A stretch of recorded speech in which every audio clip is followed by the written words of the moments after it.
Imaginez un monde où une mélodie peut défier un trône, où un silence peut crier plus fort qu'un discours. Aujourd'hui, nous plongeons dans une saga qui transcende la musique et la royauté, l'histoire de Sir Elton John et de son lien complexe avec la monarchie britannique. Une épopée tissée de loyauté, de chagrin et de choix qui ont fait trembler les murs de Buckingham Palace. Derrière les projecteurs des concerts et l'éclat des couronnes se cache une vérité que peu ose révéler. Êtes-vous prêt à découvrir les secrets d'une amitié légendaire, d'une absence retentissante et d'une mémoire qui refuse de s'effacer? Restez avec nous jusqu'au bout, car cette histoire est bien plus qu'une anecdote royale. Et si elle vous captive, abonnez-vous à la chaîne, likez cette vidéo et activez la cloche pour ne rien manquer des révélations à venir. Les premières notes d'une connexion royale. Pour comprendre pourquoi Elton John a choisi de tourner le dos à l'un des événements les plus marquants de ces dernières années, il faut remonter aux origines de sa relation avec la monarchie. Né Reginald Kenneth Dwight en 1947 dans une banlieue modeste de Londres, Elton n'était pas destiné à côtoyer des rois. Fils d'un trompettiste militaire et d'une mère passionnée de musique, il grandit en dévorant des disques de rock'n'roll américain, rêvant de gloire derrière un piano.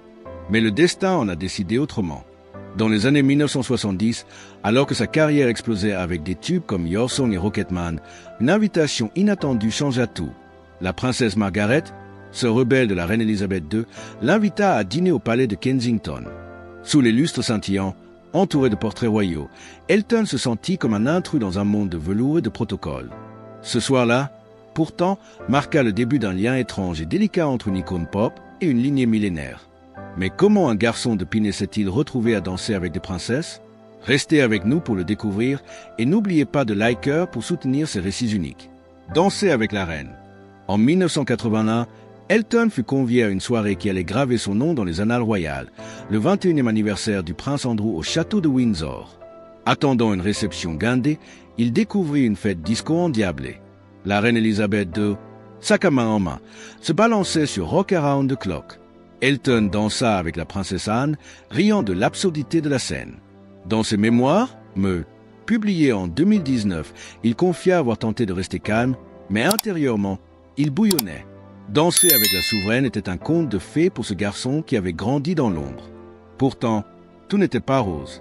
Lors d'une visite à Windsor, le prince Philippe, avec son franc-parler, critiqua l'Aston Martin jaune vif d'Elton. « Débarrasse-toi de ça, ça te fait passer pour un idiot. » Elton rit, mais n'oublia jamais cette pique. Ces moments montraient une vérité. Il était accueilli, divertissant la cour, mais restait un étranger, un amuseur, jamais un égal. Comment cette dynamique a-t-elle évolué? Accrochez-vous, car l'histoire prend une tournure émouvante. Et si vous aimez ces anecdotes, partagez cette vidéo avec vos amis. L'amitié qui a tout changé. Puis vint Diana, la princesse du peuple, l'icône dont l'histoire continue de hanter le monde. Elton la rencontra en 1981 lors de cette fameuse fête à Windsor. Leur connexion fut instantanée. Une danse sur un Charleston, des rires partagés. Diana, jeune mariée à Charles, trouva en Elton un confident dans un monde étouffant. Tous deux partageaient un malaise face au projecteur. Elton luttait contre ses addictions, Diana contre l'isolement de son mariage. Leur amitié s'approfondit autour de causes comme la lutte contre le sida. En 1987, Diana brisa les tabous en serrant la main d'un patient sidéen, un geste qu'Elton, via sa fondation AIDS créée en 1992, admirait profondément. Ils se confiaient lors d'appels nocturnes, Diana pleurant ses peines, Elton partageant ses doutes. Mais leur lien se scella dans le deuil. En 1997, après la mort de Gianni Versace, Diana consola Elton. Un mois plus tard, il chanterait pour elle. Quelle chanson allait devenir l'hymne d'un monde en pleurs? Restez pour le découvrir et abonnez-vous pour plus d'histoires émouvantes. Une chandelle dans le vent. Le 6 septembre 1997, l'abbaye de Westminster accueillit 2 milliards de téléspectateurs pour les funérailles de Diana. Elton, brisé, réinventa Candle in the Wind en Goodbye Englandes Rose. Ce fut plus qu'une performance, un cri du cœur, un adieu à une amie. Le single, vendu à 33 millions d'exemplaires, devint un phénomène, ses royalties soutenant le fonds Diana. Elton décrivit Diana comme bénie d'une intelligence sociale incroyable, mais il connaissait aussi sa vulnérabilité, sa boulimie, son sentiment d'être étrangère dans sa propre famille. Et au centre de sa douleur, le triangle avec Charles et Camilla Parker Bowles. Diana confia dans son interview Panorama de 1995. « Nous étions 3 dans ce mariage, donc c'était un peu trop. » Camilla, l'ombre persistante. Comment cette douleur allait-elle façonner les choix d'Elton? Continuez à regarder et activez la cloche pour ne rien manquer. Une distance silencieuse. En 2005, Charles et Camilla se marièrent au Guildhall de Windsor, un moment censé clore des décennies de scandales. Elton, qui organisa son partenariat civil avec David Furnish au même endroit, lâcha une pique en 2023 à Variety. Nous avions une plus grande foule. Une plaisanterie? Peut-être, mais pour beaucoup, un rappel que l'union de Charles et Camilla n'avait pas l'aura de Diana. Elton n'a jamais attaqué Camilla publiquement. Sa chaleur, si généreuse pour Elizabeth ou Harry, s'arrêtait à elle. Pourquoi? Parce que Camilla symbolisait la douleur de Diana. Il avait vu son ami souffrir, isolé, harcelé par la presse. Même après le divorce de 1996, l'institution royale ne l'avait pas soutenu jusqu'à sa mort. Elton, loyal, ne pouvait oublier.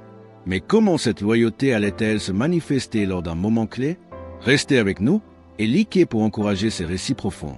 Les fils de Diana. Elton ne fut pas seulement l'ami de Diana. Il devint un protecteur pour ses fils, surtout Harry. Leur lien, forgé dans le deuil de 1997, s'approfondit au fil des ans. Elton réconforta le jeune prince, l'invitant chez lui, partageant des histoires sur Diana. En 2018, ils lancèrent ensemble la Men's Star Coalition contre le VIH. Quand Harry épousa Meghan Markle, Elton performa à leur réception. Puis 20 Mexit en 2020, Harry et Meghan quittèrent la vie royale, fuyant la presse. Elton les soutint, offrant son jet privé pour leur sécurité, invoquant la mémoire de Diana. « Je me sens obligé de les protéger », déclara-t-il. Mais une fissure apparut en 2019, lors de la publication de ses mémoires dans le Daily Mail, le journal qui avait traqué Diana et Meghan. Harry, selon Spar, confronta Elton. Une trahison. Elton répondit « Je veux que les gens lisent mon livre ». Leur relation se refroidit, mais pas de rupture publique. Que s'est-il passé ensuite? Continuez et partagez cette vidéo. L'absence qui a tout dit. Mais 2023, le couronnement de Charles III et Camilla, un événement historique. Les invitations partirent vers les élites mondiales, y compris Elton. Sa présence semblait évidente, anobli, performeur royal, ami de longue date. Mais il brilla par son absence, à la cérémonie comme au concert.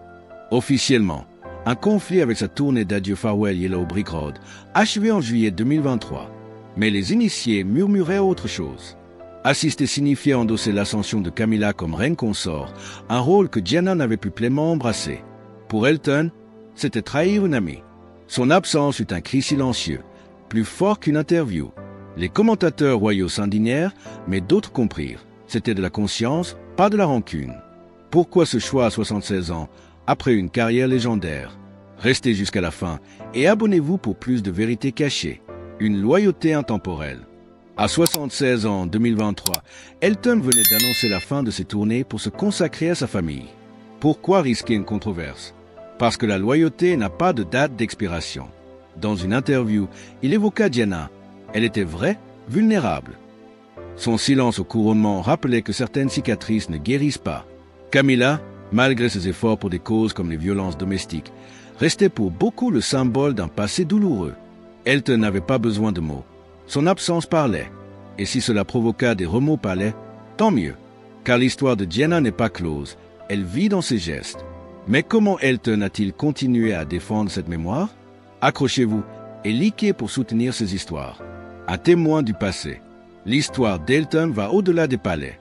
Il a combattu l'addiction, défendu les droits LGBTQ+, poursuivi les tabloïds pour écoutes illégales, influençant même Harry. En 2023, il témoigna dans le procès d'Harry contre la presse, prouvant que leur lien résistait.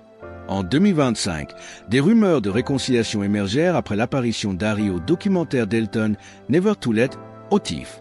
Leur amitié, forgée dans le deuil, perdurait. Candle in the Wind 1997 n'était pas qu'un hit. C'était une catharsis, ses fonds aidant des millions. Elton refusa de la rechanter live, réservant ce moment à Diana. Camilla? Il reconnut en 2005 que Charles aurait dû l'épouser dès le début, évitant le drame. Une nuance, pas de haine, mais une mémoire vive. Comment cela façonne-t-il son héritage? Continuez et partagez avec vos amis. Un silence plus fort que les mots. L'histoire d'Elton John et de la royauté est un miroir de notre société. Loyauté contre tradition, mémoire contre oubli. Son silence en 2023 n'était pas faiblesse, mais force. Diana reste vivante à travers lui. Refusant de réécrire l'histoire, il nous rappelle que la monarchie n'est pas intouchable, que les amitiés transcendent les titres. Que pensez-vous? Elton a-t-il eu raison de prioriser la mémoire? Dites-le dans les commentaires. Si ce voyage dans les secrets royaux vous a captivé, likez cette vidéo, partagez-la avec vos amis passionnés d'histoire et abonnez-vous à la chaîne. Activez la cloche pour ne rien manquer de nos prochaines révélations sur les coulisses de la royauté, les scandales oubliés et les figures iconiques. Ensemble, gardons ces histoires vivantes. Merci d'avoir regardé et à bientôt pour plus de vérités qui font vibrer le monde.